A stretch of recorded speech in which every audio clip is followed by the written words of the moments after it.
សតទៅតាមខ្យល់មួយអាទិត្យមានតែមួយថ្ងៃយើងដើរលេងសប្បាយអស់ដៃកុំតែគិតកុំតែខ្វល់ពីរឿងការងារអីយើងទុកមួយឡាច់យើងទុកមួយដុំសិនទៅថ្ងៃស្អែកចាំគិតនឹងតខ្ញុំបានទៅភ័យអីមិនទៅខ្វល់ទៅមិនទៅព្រួយថ្ងៃជប់ជើងគូមកដាក់ឈិលអស់ដៃយើងសប្បាយជុំគ្នា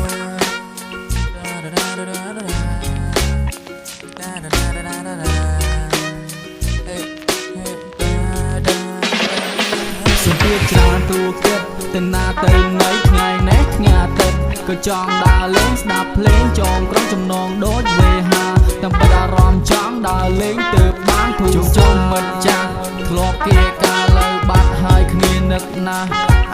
សំណល់ឡាយថ្ងៃយើងបាយគ្នាប្រកាសថាថ្ងៃនេះយើងជុំគ្នាថ្ងៃនេះជាថ្ងៃអាទិត្យយើងដើរលេងហើយកាយរំសាយអារម្មណ៍ទៅតាមអាយុឲ្យរសត់ទៅតាមខ្យល់មួយអាទិត្យមានតែមួយថ្ងៃយើងដើរលេងសប្បាយអស់ដៃកុំតែគិតកុំតែខ្វល់ពីរឿងការងារអីយើងទុកមួយឡាច់យើងទុកមួយដុំសិនទៅថ្ងៃស្អែកចាំគិតមិនតខ្ញុំបានទៅភ័យអីមិនទៅខ្វល់ទៅមិនទៅព្រួយថ្ងៃជប់ជើងគូមកដាក់ជាលេអស់ដៃយើងសប្បាយជុំគ្នា